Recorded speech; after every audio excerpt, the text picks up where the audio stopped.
කට අනුන්ගේ හිත දකින්න දක්ෂකම නැත්නම් යම් භික්ෂුවකට අනුන්ගේ හිත පේන්නේ නැත්තම් පරචිත්ත විජානනයක් නැත්තම් අසවලා හිතන්නේ කොහොමද අසවලා හිතන්නේ කොහොමද අහවලුන්ගේ හිත කොහොමද කියලා අනුන්ගේ හිත නොපෙනේ නම් අත සචිත්ත පරියාය කුසලෝ භවිස්සාමීති ඒවං සික්ඛිතබ්බං එයාට අනුන්ගේ හිත නොපෙනේ නම් එයාට හික්ම වෙන්න කියනවා මගේ හිත දකින්න දක්ෂ වෙනවා. දැන් අපි කාටවත් නැහැනේ අනුන්ගේ හිත දකින්න දක්ෂකම අපිට නැහැ. අපිට අන්‍යයන්ගේ හිත දැක ගැනීම හැකියාවක් නැහැ. හැබැයි අපි හැකියාවක් නැතුවත් උත්සාහ කරනවා අනුන් හිතන විදිහ ගෙස් කරන්න. වැඩිපුර බලන්න මේ ජීවිතය ඇතුලේ තියෙන්නේ තමන්ගේ හිත දෙස බලා ගැනීමද අනුන්ගේ සිත් ගෙස් කිරීමද ගෙස් කරනවා. මෙහෙම හිතනවා ඇති. මෙහෙම හිතනවා ඇති. ඔය වචනේ කියන්නේ නැත්නම් මෙහෙම හිතාගෙන වෙන්නේ නැති. ඔය වැඩේ කළේ මෙහෙම හිතලා වෙන්නේ නැති. අපි සමහරවිට ඒක නිකන් අපි හිත දැක්ක වගේ කියනවා. ඔය වචනේ කිව්වේ මෙහෙම හිතාගෙන නේ. අපිට බැරි දෙයක් අපි මහා පුළුවන් වගේ කරනවා. අපිට පුළුවන් දේ අපි අයින් කරලා. මොකද අපිට පුළුවන් දේ තම සිත බලා ගැනීම. මේ ජීවිතේ අපිට වටින්නේ ඒක. අපේ හිත ගැන අවධානය යොමු කිරීම. කොහොමද අපේ හිත ගැන අවධානය යොමු කරන්නේ? කතංච බික්කවේ බික්කු සචිත්ත පරියාය කුසලෝ. මහණෙනි කොහොමද භික්ෂුවක් මේ තමන්ගේ හිත ගැන දකින්න දක්ෂ වෙන්නේ? සේයතාපි භික්කවේ ඉත්තිවා පුරිසෝවා. බොහොම මහණෙනි තරුණ ගෑනු ළමෙක් හරි පිරිමි ළමෙක් හරි ඉන්නවා. එයා ලස්සනට ඉන්න ආසයි. තරුණයිනේ. තරුණ වයසින් ඉඳන්ම ලස්සනට ඉන්න ආසයි. ඉතින් එයා යනවා කණ්ණාඩි ළඟට. කණ්ණාඩියෙන් තමන්ව බලනවා. බලද්දී එයාට දකින්න ලැබුණොත් සකං මුඛ නිමිත්තං තමන්ගේ මුහුණේ රජංවා අංගනංවා යම්කිසි කිලුටක් යම්කිසි දූවිල්ලක් එයාට දකින්න ලැබුණොත් ඒ කියන්නේ කැතක් ගෑවිලා මූණ අවලස්සන වෙලා එයා දකින්න එක්කෝ බිබිල් දාලා එක්කෝ කැලලා මොකක් හරි එකකින් මූණ කැතයි. එයා මූණ කැතයි කියලා දැක්කේ කණ්ණාඩිය ගාවට ගිහපු නිසා. තමන්ට තමන්ගේ මූණ කැතයි කියලා පේන්න නම් කණ්ණාඩිය ළඟට යන්න ඕනනේ. අපිට වෙන කවුරු හරි කිව්වත් අපි ඉක්මනට කණ්ණාඩියට එබෙන්නේ නැද්ද? කවුරු හරි කියනවා ඔය බලන්න ඔයගේ මේ කම්බුලේ ගෑවිලා තියෙන දේ උන් කියනවා. අපි එතකොට ඉක්මනට අපි ළඟ කණ්ණාඩියක් හෝ යම් අපිව බලා ගන්න පුළුවන් හැකියාවක් තියෙනවා නම් අපි ඉක්මනට නැඹුරු වෙනවා. අපි බලන්නේ කා දිහාද? අපි දිහා. අපි කණ්ණාඩිය ගාවට ගිහින් ඇත්තටම කණ්ණාඩිය දිහා බැලුවට අපිට පේනවා අපිව. ඒකනේ අපි කණ්ණාඩියට එබෙන්නේ. කණ්ණාඩියට එබිලා බලද්දි එයාගේ මූණේ කැතක් කිලුටක් අවලස්සනක් එයා දැක්කොත් එහෙම එයාට දුක හිතෙනවා. අයියෝ. මගේ මූණ කැත වෙලා නොවේ. හැබැයි තමන් මේ තමන්ගේ මූණ බලනකොට කණ්ණාඩි එයාට කිසි කිලුටක් කැතක් නැත්තම් තේනේ වත්තමනෝ හෝති එයාට ලොකු සතුටක් එනවා පරිපූර්ණ සංකප්පෝ හිත පිරලා යනවා ලාභවත මේ අනේ ෂෝක් පරිපූර්ණං වත මේ මගේ මූණ ෂෝක් එකට තියෙනවා සතුටක් එනවා අන්නේ වගේමයි තමන්ගේ හිත ඇතුළට එබියබී බැලීම හිත ලස්සන කර ගැනීමට පවතී. කාගේ සිතද? තම සිත.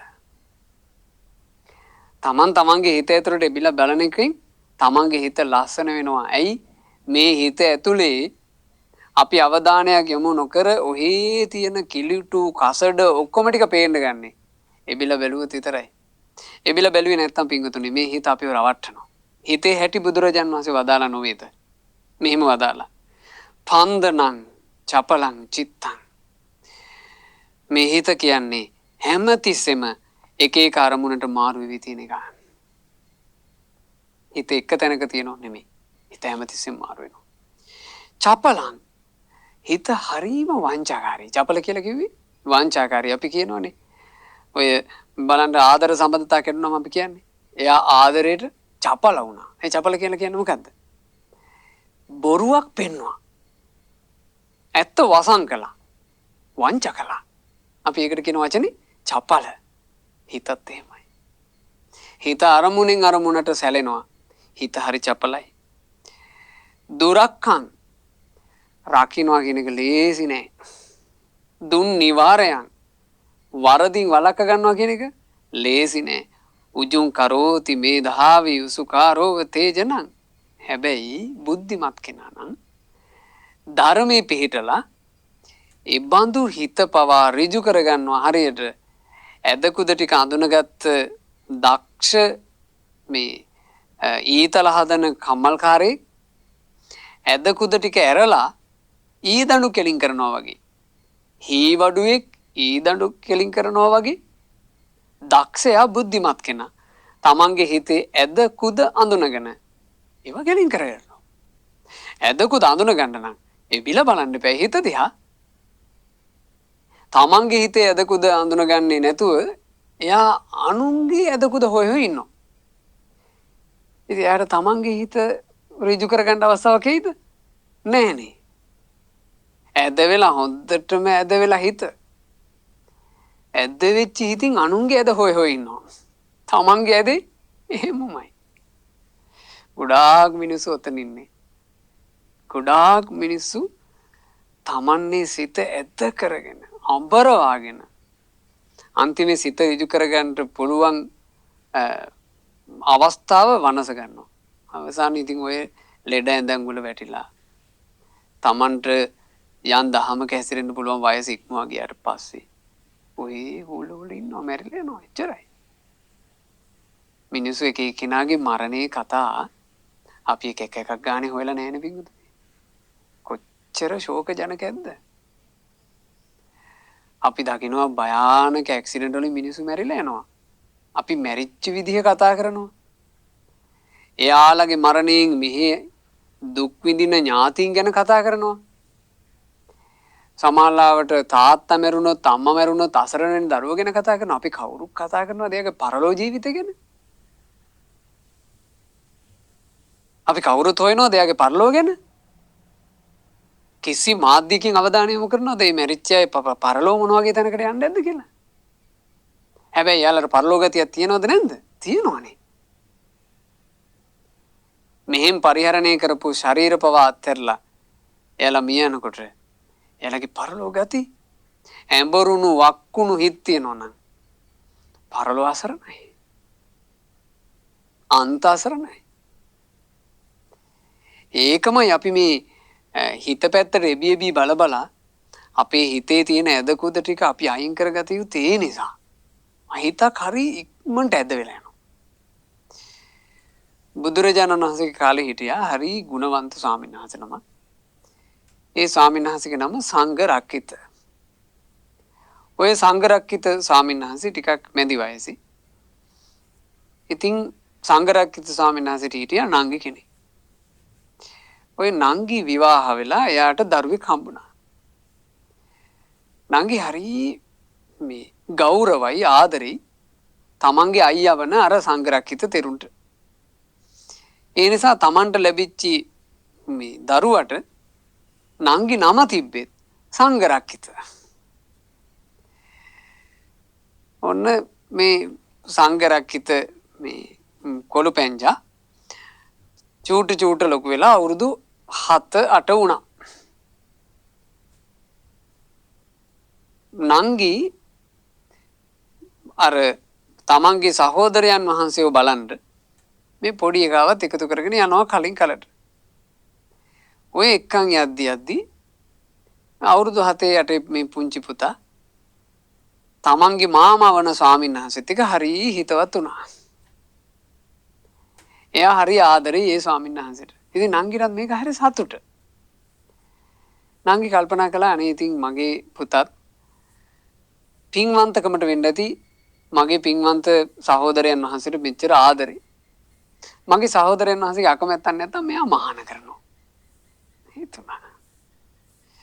හිතලා දවසක් ওই ස්වාමීන් වහන්සේගෙන් ඇහුවා ස්වාමීනි මං මගේ පුතාව මහාන කරන්නද ඔබ වහන්සේ ගාව ඔබ වහන්සේ අකමැත්තක් නැත්තම් අනේ එතකොට ඒ සංඝරක්කිත ස්වාමීන් වහන්සේත් කිව්වා ඒ කමක් නැහැ ඉතින් මේ ඔයාගේ අකමැත්තක් නැත්තම් මහාන කරන්න ඕන්න දැන් අර අවුරුදු 8 විතර සංඝරක්කිත සිඟිත්තා අර සංඝරක්කිත තෙරුන් වහන්සේ ළඟ මහාන වුණා දැන් ඒ දෙනමගේම නම සංඝරක්කිත වැඩිමහල් ස්වාමීන් වහන්සේ මහා සංඝරක්කිත අර මේ පොඩි ස්වාමීන් වහන්සේට කට්ටිය කතා කළේ භාගිනේය සංඝරක්කිත භාගිනේය කියලා කියන්නේ නංගිගේ පුතා වන සංඝරක්කිත ඒක තමයි ඒකේ තේරුම භාගිනේය සංඝරක්කිත ඔය භාගිනේය සංඝරක්කිත ස්වාමීන් වහන්සේට අර මහා සංඝරක්කිත තෙරුන් වහන්සේ හොඳට ධර්මය ඉගෙනුවා තව වැඩිපුර දහම් අධ්‍යාපනය උදෙසා මේ හොඳ ධර්මය දන්න ධර්මදර ආචාර්යින් වහන්සේ නමක් ළඟට පිටත් කළා. ඔන්න ධර්ම ඉගෙන ගන්නට අර ස්වාමීන් වහන්සේ ටිකක් දුර ඈතකට ගියා. දැන් මේ වෙනකොට ඒ ස්වාමීන් වහන්සේ යම් පමණකට වයසින් මෝරලා අවුරුදු 15කට 16කට කිට්ටු වෙලා. තමන්ගේ ආචාර්යින් වහන්සේගෙන් වෙන් වෙලා සෑහෙන කාලයක් හිටියා. ඔන්න එහෙම ඒ ධර්ම ඉගෙන ගන්න ගියපු පැත්තේම දායකයෙක් එක්ක හිතවත් වෙලා ඒ දායකයාගේ ගෙදර වාසු වැසුවා. වස්තුම් මාසේ අවසන් වෙද්දී ඒ දායකයා යා ටිකක් සල්ලි තියෙන කෙනෙක්. ඒ දායකයා බොහෝම අගේ ඇති රෙද්දක් සිවුරක් කරගන්න පූජා කළා. ස්වාමීනි මේක ඔබ වහන්සේට කියලා. ඉතින් ඒක ඒ කාලේ හැටියට මහා වටිනා වස්ත්‍රයක්. දැන් මේ භාගිනීය සංඝරක්කිත ස්වාමීන් වහන්සේට හරි සන්තෝසයි මේ හොඳ අගනා සිවුරු රෙද්දක් හම්බුණා මේක හරි අගෙයි මගේ ගුරු දේවයන්ට මම දැන් කාලෙකින් ගුරු දේවයන් බලන්න ගියෙත් නැහනේ මම මේ සිවුරත් අරගෙන මේක පූජා කරන්නත් එක්ක ගුරු දේවයන් බලන්න යන්න ඕන. ඔන්න අර ධර්ම ඉගෙන ගන්න ගියපු පැත්තේ ඉඳලා ආයේ ගුරු දේවයන් වහන්සේව දකින්න වැඩම කළා. ඔය මහා සංඝරක්කිත තෙරුන් කියන්නේ වෙනකොට අභිඥාලාභී මහා රහතන් වහන්සේ නම. කොටිම උන්වහන්සේට අනුන්නේ හිත් පවා පේනවා. එච්චරකට උන්වහන්සේ ධර්මයේ තුල වැඩුණු කෙනෙක්.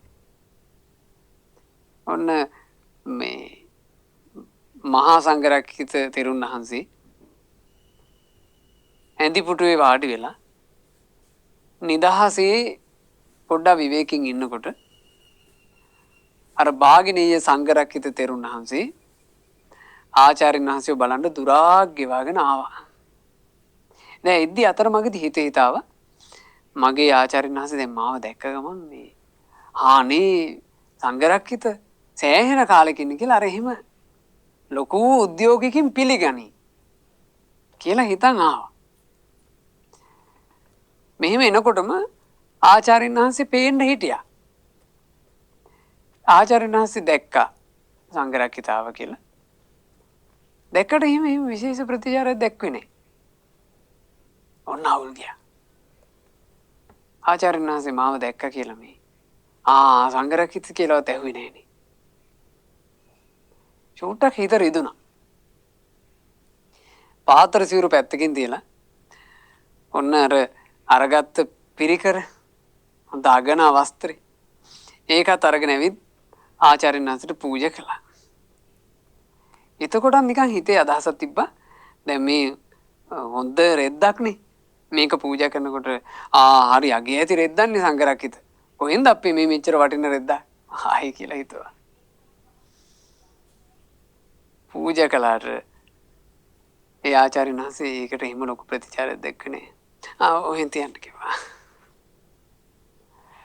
හිත සම්පූර්ණ පෑරුණා. ආචාර්යන් වහන්සේ දකිනවා තමන්ගේ තරුණ ගෝල නමගේ හිත පෑරුණා. හිත රිදුණා.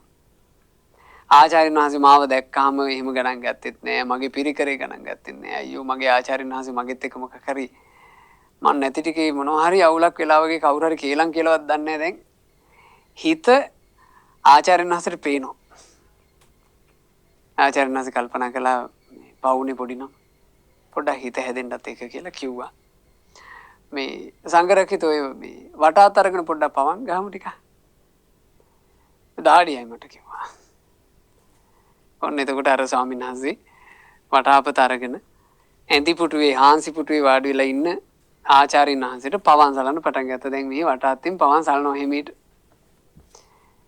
අතින් පවන් සැලුවට ඉන්නේ ආචාර්යන් වහන්සේගේ ළඟ වුණාට හිතට ඕවා අදාළ නැහනේ. හිතේ හැටි මොකද්ද?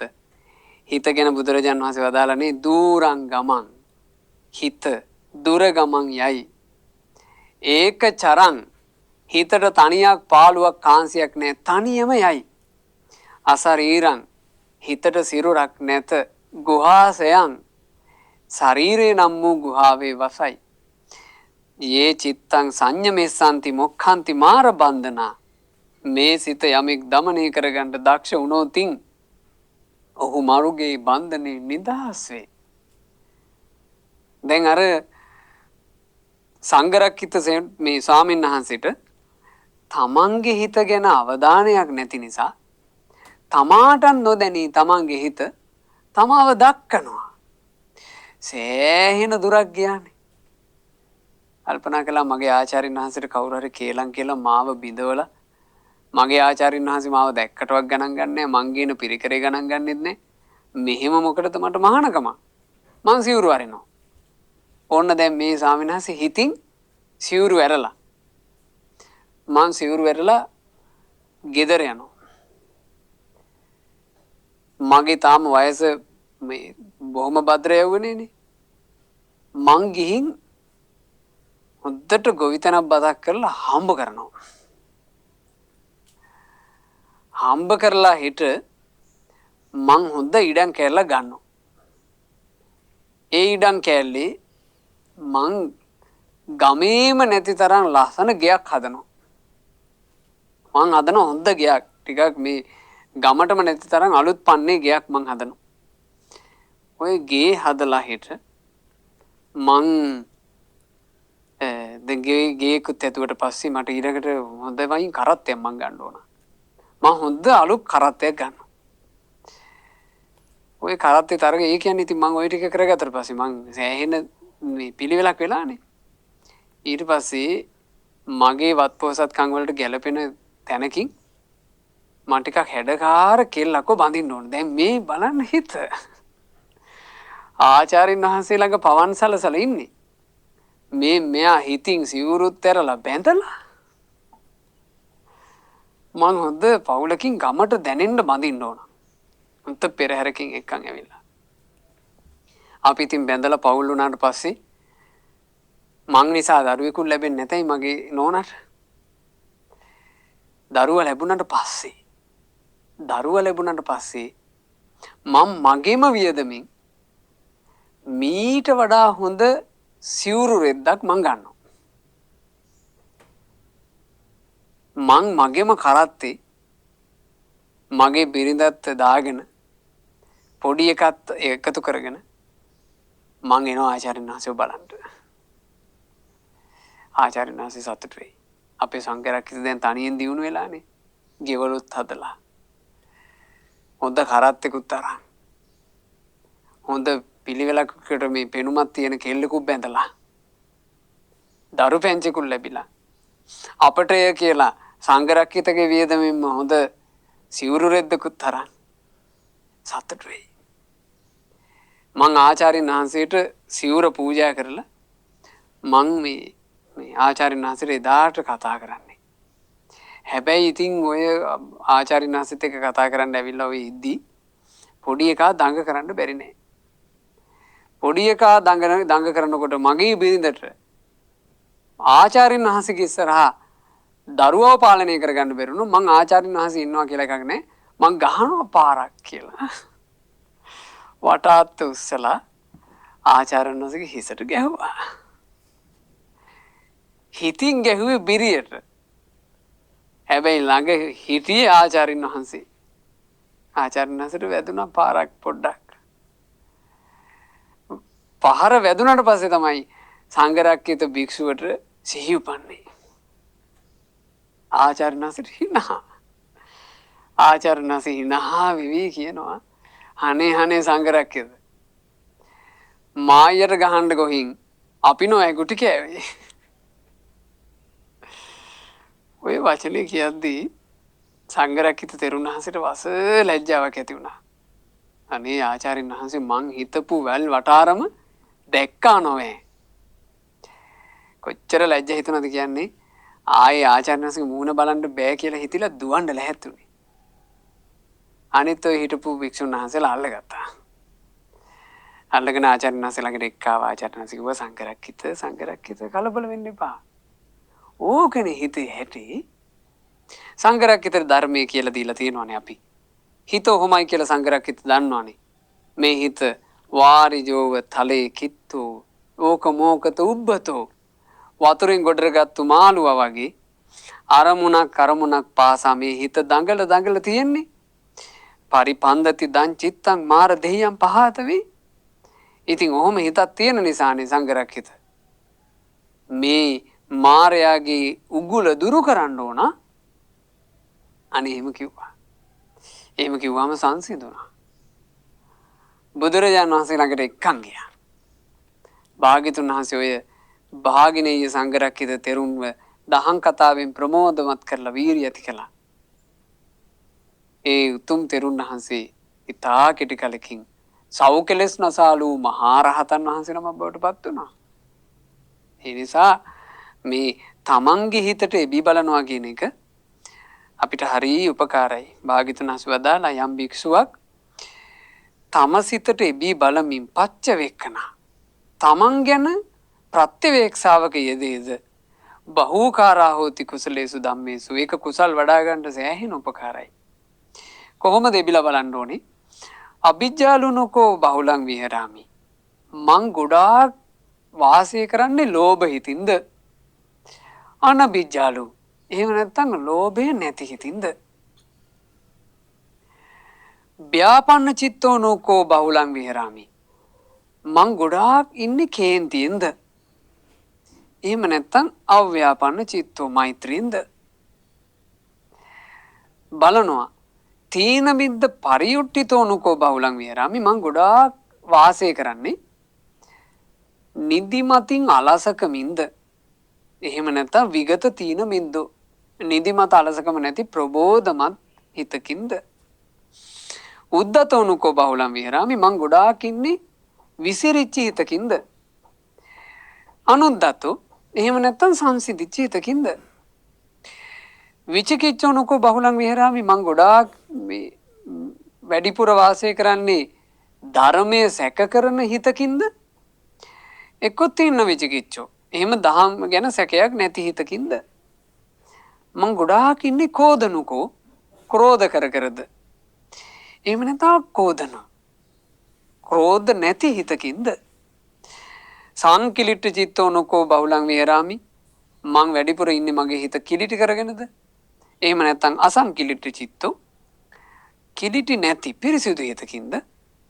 සාරද්ද කායෝනුකෝ බහුලං විහෙරාමි. මම මේ වැඩිපුර ඉන්නේ හිතේ තැම්පත් බවක් නැති නිසා මහා කාය බරකින්ද මං ඉන්නේ? එහෙම නැත්නම් අසාරද්ද කායෝ සැහැල්ලුවෙන්ද?